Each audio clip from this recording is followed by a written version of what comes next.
So today I will be talking about language generation. Language generation is becoming extremely popular, ubiquitous in multiple end user applications, such as machine translation, dialogue systems, news summarization, question answering, and so on.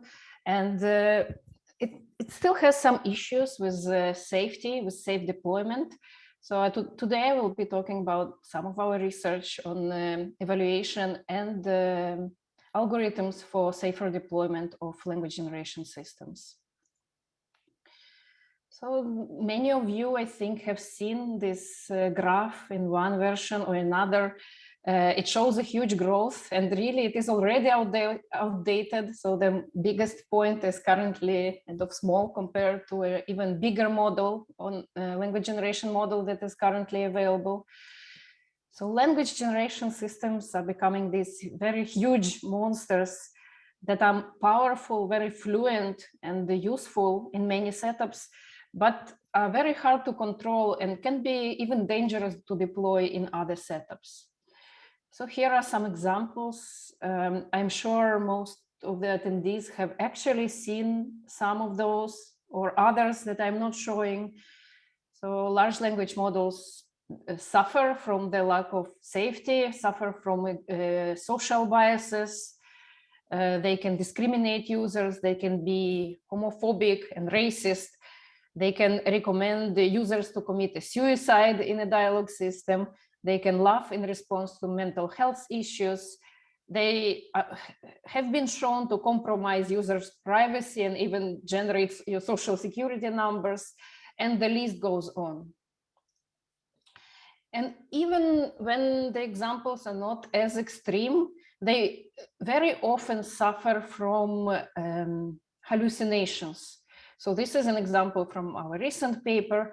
A large neural model trained on a summarization data set, on extreme summarization when the summaries produced have to be very short. After reading an all long article about events happening after the San Bernardino case, has wrote in a summary that the FBI has said that it will help the San Bernardino killer to access iPhones used by the victims. So of course, this kind of behaviors and errors in obstructive summarization are just dangerous. And there are other issues which are more subtle, but no less harmful in some setups. For example, how well these systems are accessible to diverse populations. So when we build a conversational assistant, and we really build it for English, and we assume it's very strong, the evaluation benchmarks usually focus on white American male English. But we should not assume that. There are millions of speakers of English in the world. These are very different languages, very different Englishes. American English is only one variety, and there are many varieties of American Englishes, such as African American English. And there are Scottish English, which is very different from American English, and Hinglish, and so on. So overall, there are thousands of languages, and for each language, there are also thousands of language varieties. And it is not obvious, the language generation systems do not actually adapt well to speakers of diverse varieties. You will even see that when you see the transcripts of my talk, I think there will be more errors because of my accent than if the talk was given by a native English speaker. So, and the hardest aspect is actually combine all those issues together in a single system. So we want a language generation that is actually fluent, but also that knows something about its user and is adaptive to user. It's able to adapt to their dialect, but also is able to adapt to the social factors. And of course, we want it to be safe and maybe polite, maybe respectful. We wanted to respect users' privacy, not to hallucinate facts. All these are kind of constraints that we want to put on language generation systems that today we don't know well how to balance across them. And of course, we need some safety guards so that the language generation systems will not be adaptive and will not generate toxicity in the cases where they should not. Okay, so in summary, we really have big models that are very fluent, and we do know how to control for a single dimension from those dimensions that I have listed, but it's very hard to balance across them and control for the variety of the diversity of dimensions, all of which are important. And today's general research on ethics plus NLP is a little bit reactive, which means that, for example, if we think about safety issues in self-driving cars, they also are built on top of networks that are statistical and that can be unsafe in some cases. But there are policies and regulations that prevent self-driving cars from being deployed until they are safe. In the case of large language models, there are no clear regulations and policies that prevent them from being deployed until they are safe. And the approach is reactive. The many large language models, dialogue systems are being deployed, and then a disaster happens, like the disasters that I showed in the beginning, this specific example of the Thai bot, and then we, of course, are alarmed by it, and we develop approaches to debias the models that are already toxic or biased or non-factual. And the overarching goal of my research, and of course, not only my research, there are many people that are working on it, on building more proactive systems, which means that we need to analyze the input data and develop advanced data analytics that will not let toxic, biased, fake content propagate into models. So this is at the step of processing input data. Then at the step of models, we would like to develop systems that are more controllable and more contextualized in longer pragmatic context, also in social cultural context, and controlled explicitly for factuality, for bias, but also we have some ways to interpret them. And finally, we want to build a finer-grained evaluation benchmark, not the benchmarks that only assess the accuracy of the systems, but also assess the systems across many dimensions, across fairness dimensions, across factuality dimensions, and so on. So all of this is active areas of research, and I have kind of projects on all of these dimensions. And now today, from this broad agenda, narrowing down to specific studies that I will present in this work, I will only focus on two studies. One is from the third item in the previous slide, which is on evaluation and analysis benchmarks.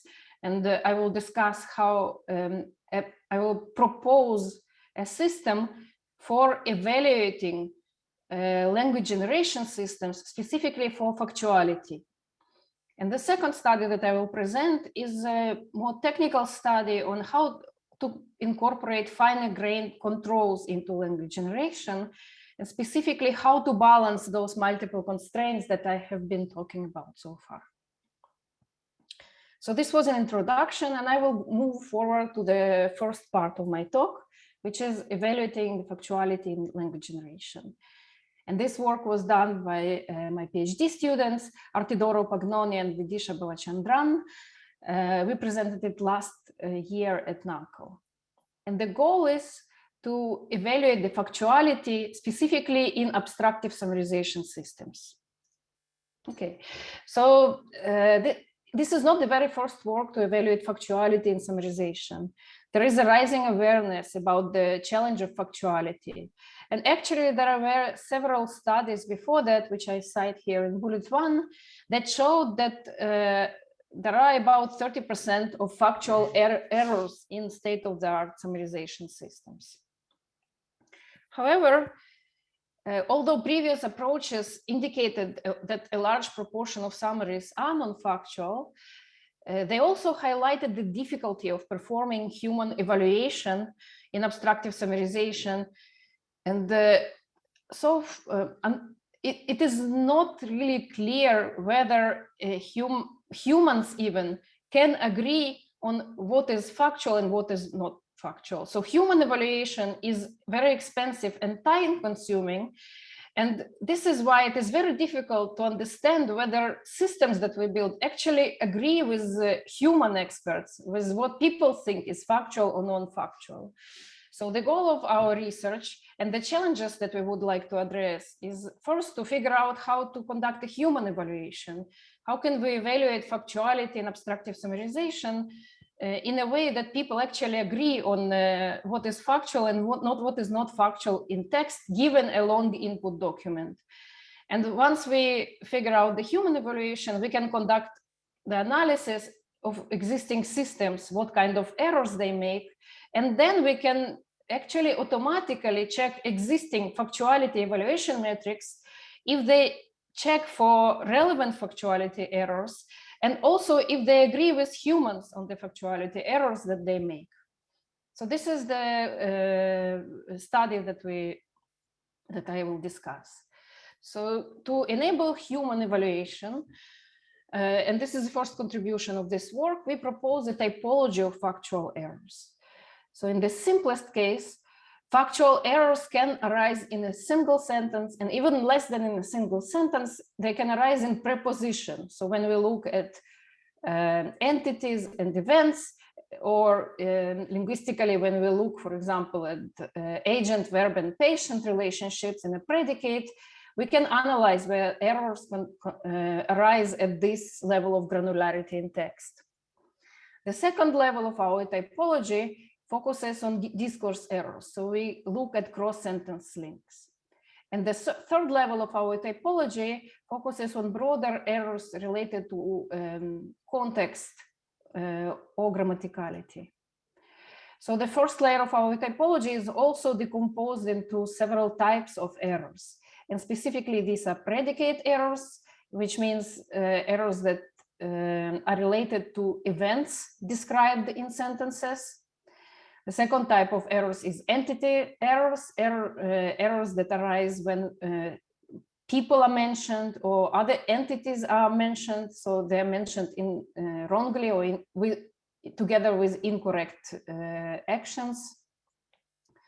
And the third is circumstance errors, which means that we look at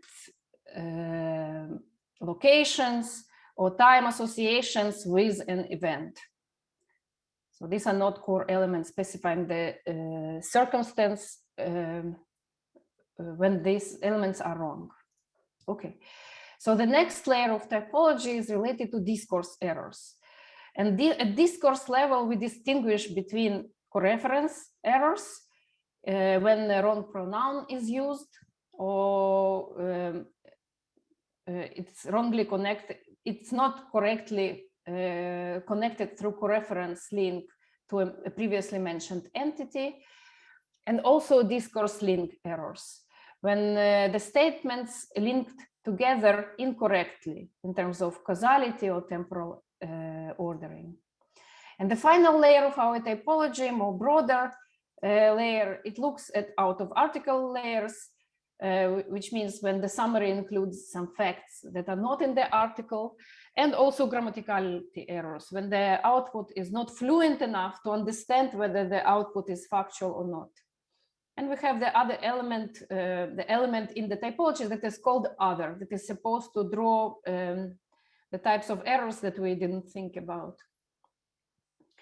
Okay, so now having this new typology, we conducted a very large annotation study to understand whether people are able to identify those errors and to quantify them. So we used the Amazon Mechanical Turk.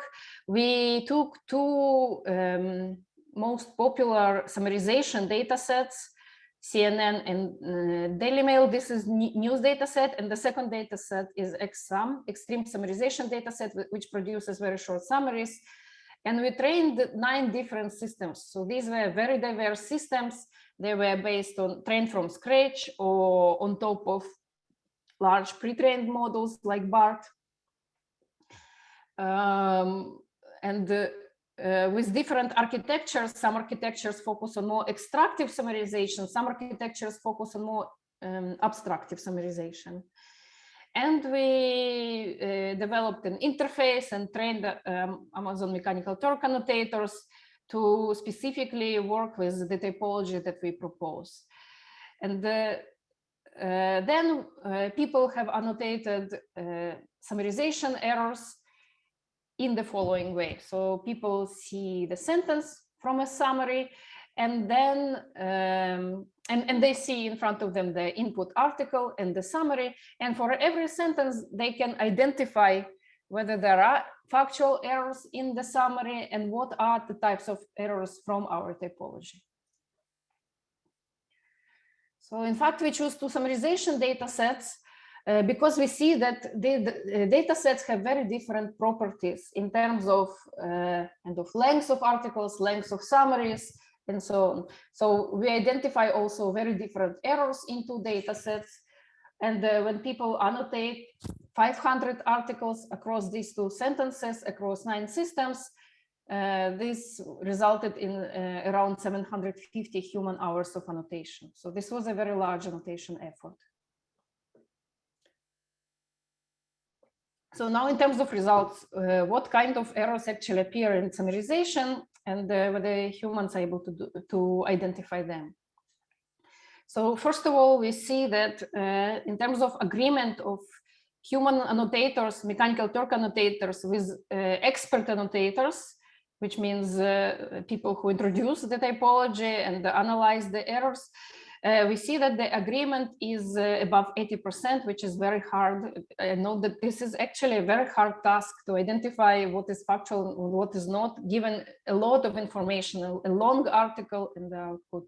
So we obtain actually a high agreement, and we attribute it to two issues. First, we actually decompose the meaningful type of errors and decompose it to single sentences. So we structure the task, and also we build a lot of mechanisms into the annotation task to constantly evaluate the performance of annotators and to pay to annotators properly when they perform well, and to filter out annotators that are not engaged in the task.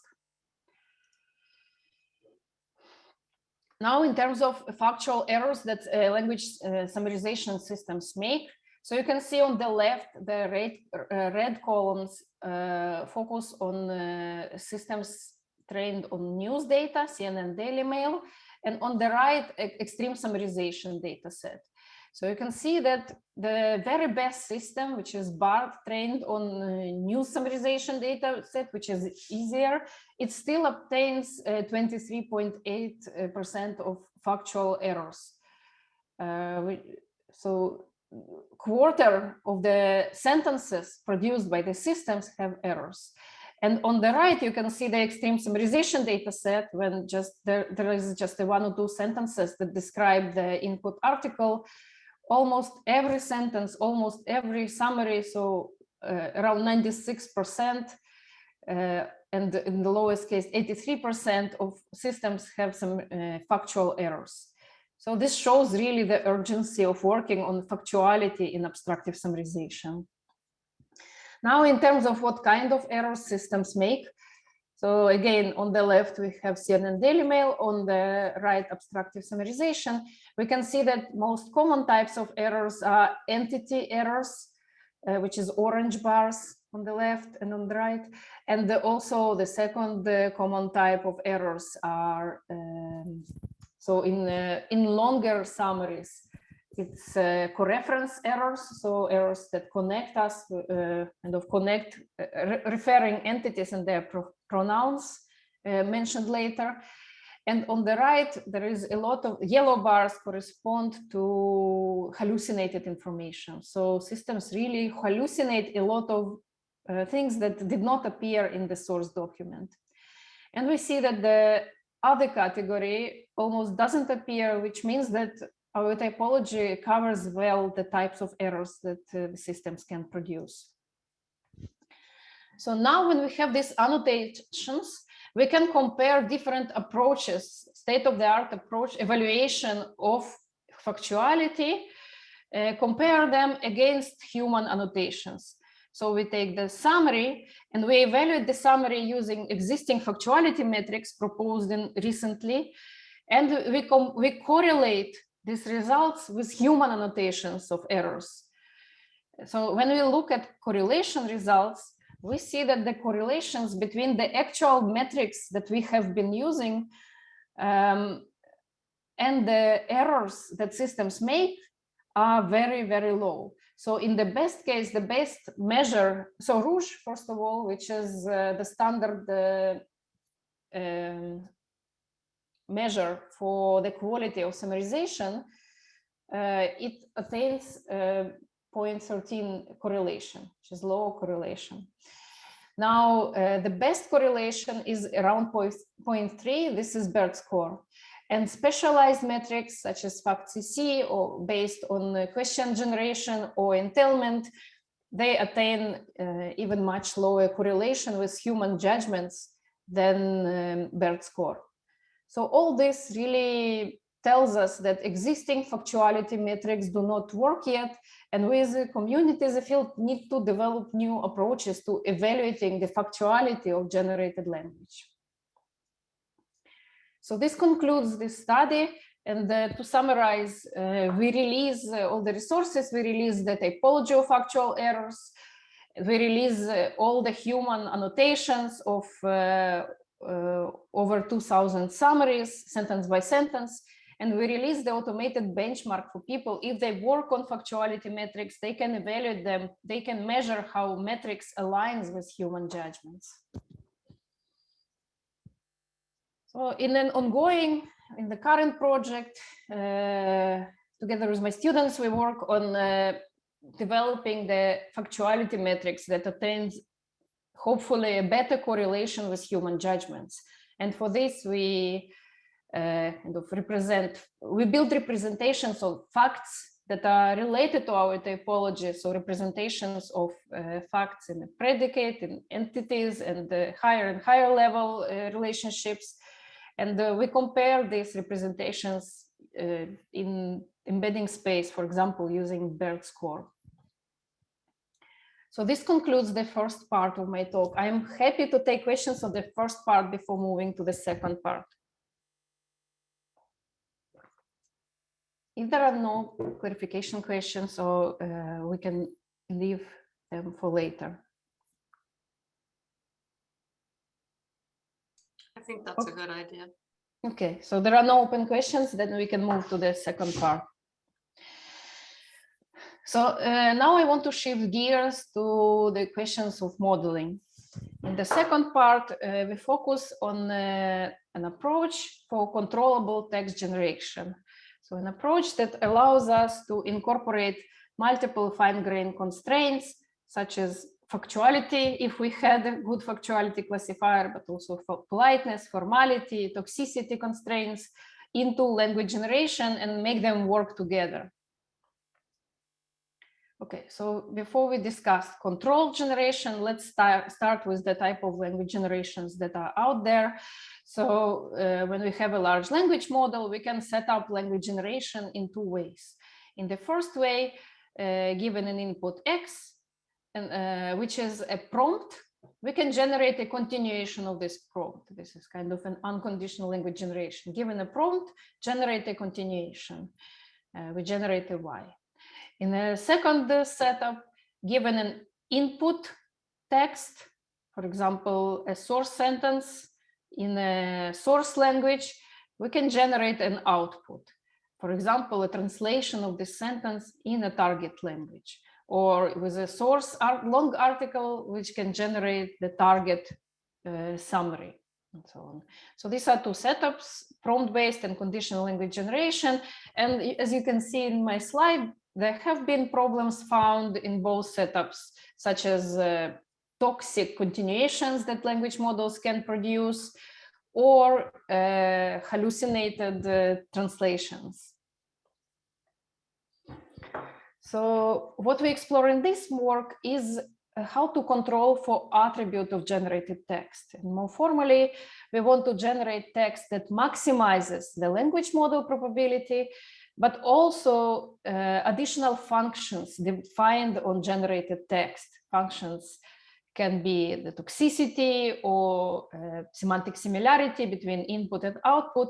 And by default, existing large language models are not equipped to handle additional constraints on the outputs. What are possible solutions in this space? So a very naive approach would be rejection sampling. That is, we just sample from a language model. So we generate top output and then second top k possible outputs, and we go over those outputs and we identify the topmost output that satisfied constraints that we want to incorporate into text. So there is a problem obviously with this approach, since once we have many different constraints that we want to satisfy, it is not easy to let them to just rely on language model that among the top k outputs will be some output that will satisfy these constraints. Another possible direction is fine-tuning. This is actually very common. In this case, we take a large language model and then, or translation model, or whatever system we want to adapt, and we fine-tune it on a target, on the desired attributes. So, for example, we take a machine translation system and we want to fine-tune it to generate formal English sentences. But there are several issues with this approach. It works only for discrete controls, like formality, for example, not really on functions like similarity between input and output. And also, once the model is trained, new attributes are difficult to add. So if we think about the large language models that we have today, the systems that we build on top of them, we don't really want to kind of adapt every time existing language model to new attributes, because it's just, it requires a lot of compute resources and energy. Okay. So another direction in prior research is focusing on guided decoding, where instead of training the model to incorporate an attribute A, we model the probability distribution of Y, the output, given X, the input, and A, and the constraints. So we can use the Bayes rule to decompose this formula into two components. P of Y given X, this is the language model itself, and P of A given I, which is a probability of an attribute given the Y, given the output. So, and then the majority of prior work, the way it differed was in the way it modeled the left component, the probability of an attribute given the output. There are several issues with it, which I will describe. One of them is to make this generation feasible, we want to use chain rule. We want to generate autoregressively left to right. And in this case, in this left to right setup, when we generate one token at a time, we can measure attribute function only on the left, on the output generated so far. So some related work on guided decoding, what was done previously. One example is the expert model.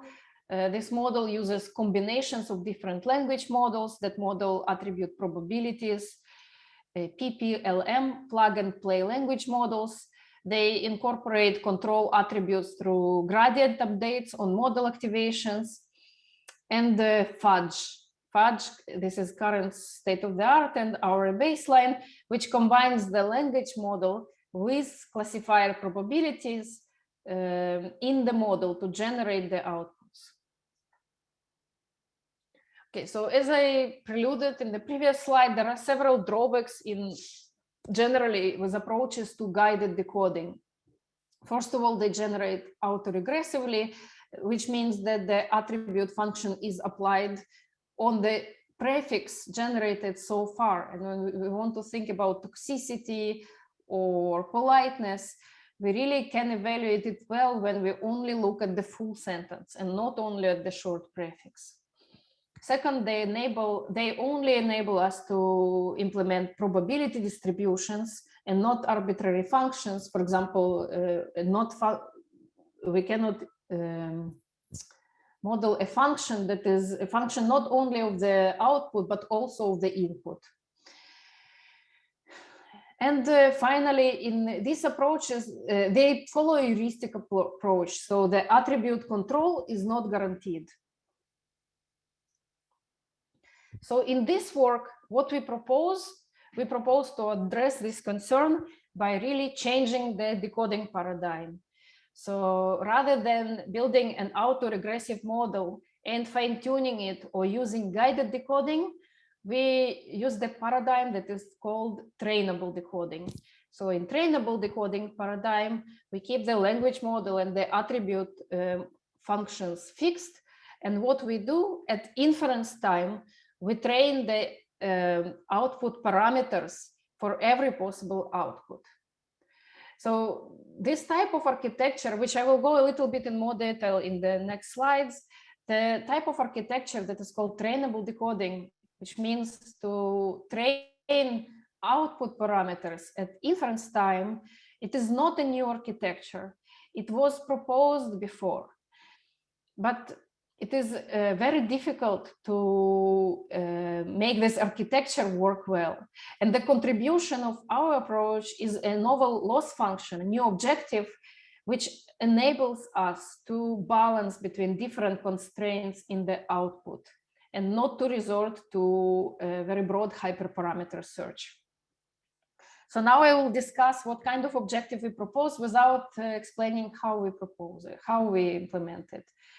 But we start with the existing objective. This is what is used so far also in guided decoding.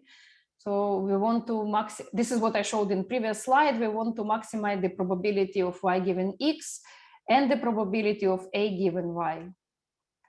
So now to make this computationally feasible, we move to the log space. This is standard. And this is the objective that is used in guided decoding. And very often we can add an hyperparameter alpha, for example, on the attribute log p of a given y side. So this is a prior objective.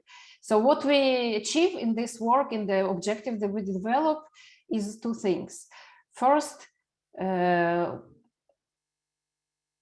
now we can model the left part. I don't know if you can see my mouse, but now we minimize the log probability of the language model and various functions, f of a given y given x. So these are various functions both on input and output. And these functions can be real valued or continuous or based on probability distribution. These functions can be applied on the full output, not only on the prefix.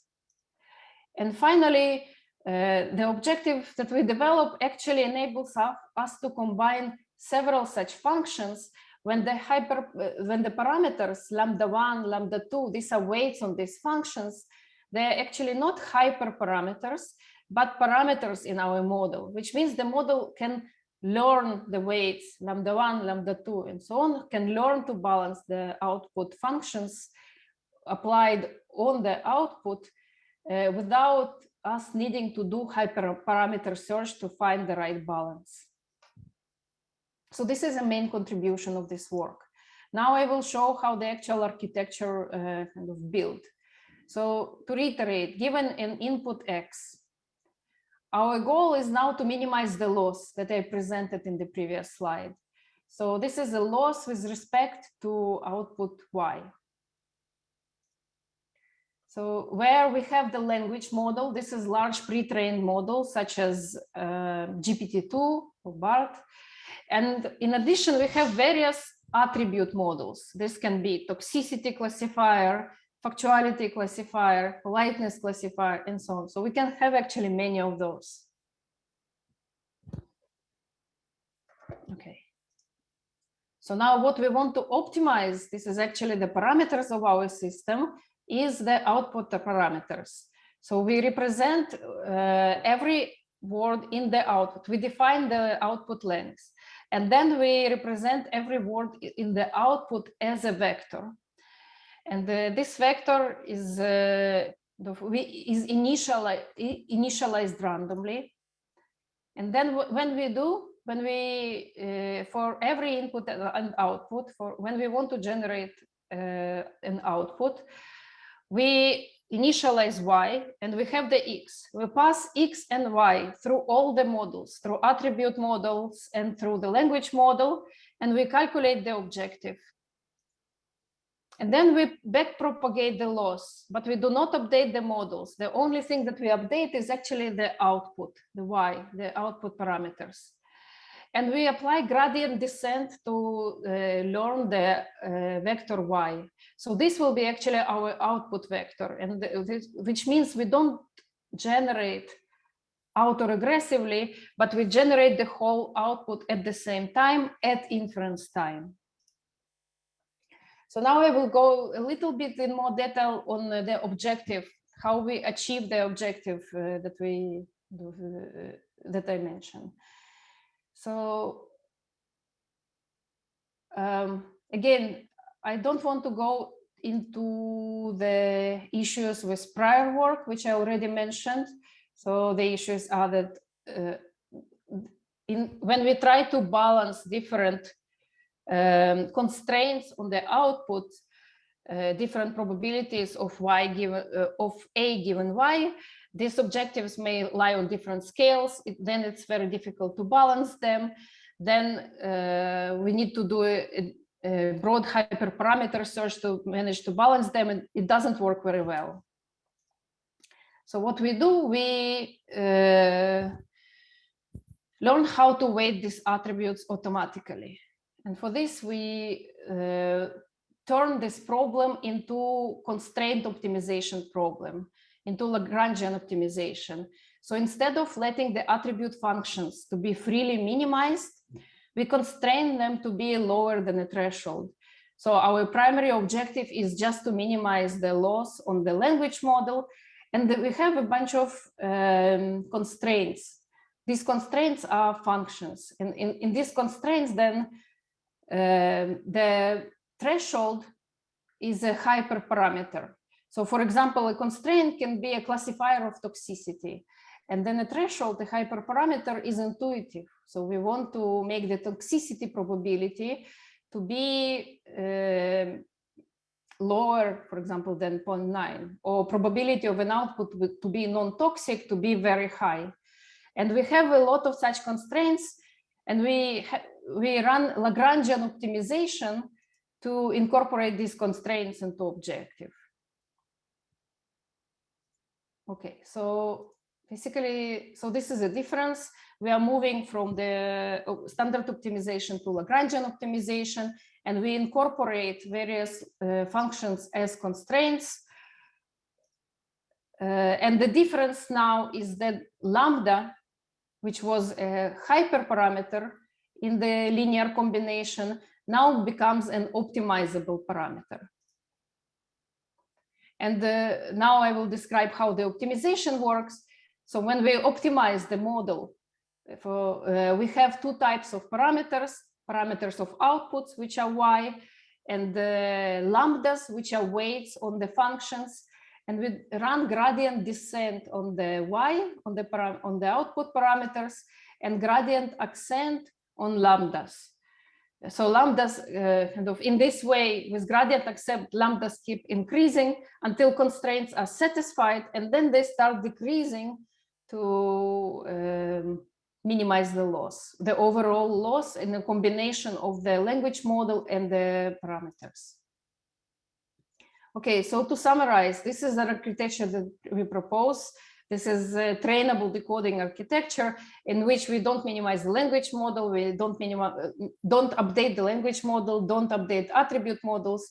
We introduce a new loss function, which allows us to balance the attribute models within a single loss. And we have two types of parameters, y and lambda. These are weights on different attribute models. And at inference time, we calculate the loss, and then we calculate also, incorporate also lambda, and then we backpropagate the loss, the gradients to update y and lambda. We update y with gradient descent, and we update lambda with gradient ascent.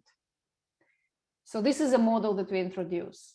So now I will quickly describe some experiments. One example is machine translation. And now a constraint that we want to add is formality. So we have a pre-trained French to English translation model, and we use now two types of constraints on this language model. So the one classifier that we want to incorporate is formality classifier, that the outputs will be formal. And another type of classifier or constraint that we want to incorporate is cross-lingual similarity. So to improve a little bit factuality of the output, but we don't have factuality classifiers. So cross-lingual similarity will attempt to improve the semantic similarity between the input and the output.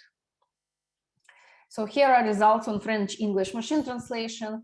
I show evaluation with BERT score, and this is baseline on the test set that is fully informal. So we have an informal test set, and now we want to do control generation to turn the input sentences into, to translate the sentences, but also to generate formal translations. So the baseline system cannot produce any formal sentences, so all the outputs are informal. Now this is the baseline for controllable generation, which is fudge, one of the systems that I mentioned before. It loses a little bit on translation, and it manages to incorporate formality into outputs of 6% of sentences in the test set. Now, with our system, we start incorporating constraints one by one. We start with incorporating a formality constraint.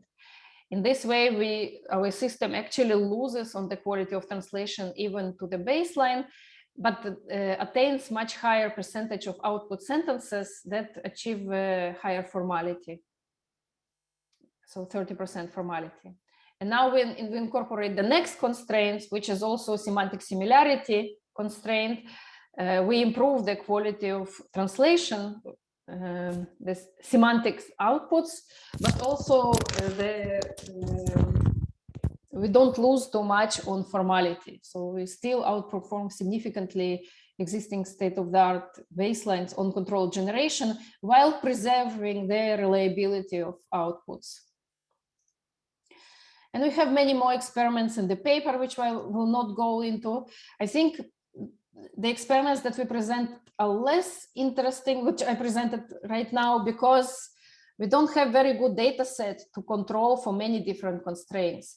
But we do a lot of qualitative evaluation, and we actually find that our system can control for larger sets of constraints. So we can control now for more fine-grained language generation. For example, we can make the outputs to sound like they are performed by specific social groups. They are formal or informal.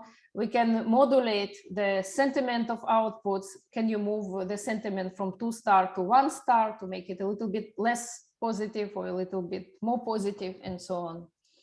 And we can incorporate through this loss various knobs on constraints. So for example, we want the formality to be higher than 0.5.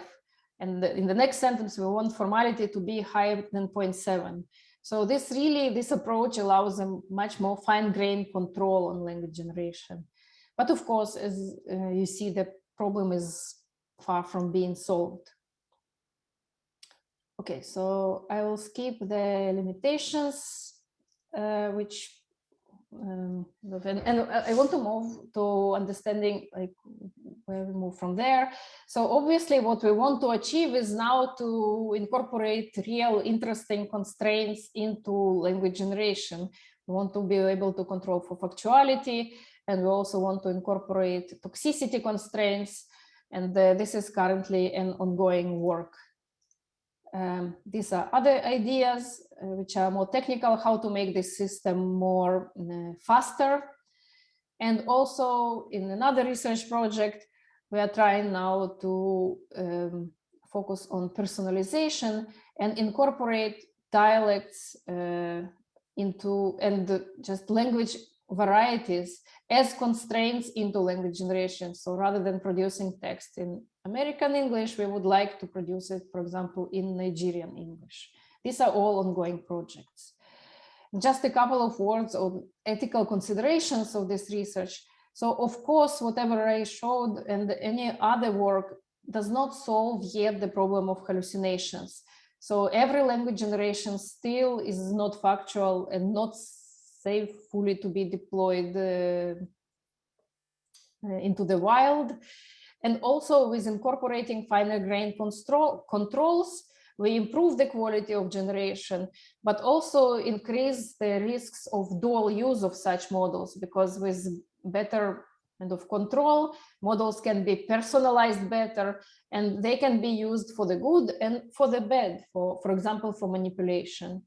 And also with personalization, there is a difficult balance on how to incorporate personalization through constraints, but avoid incorporating specific biases and generalizations to social groups.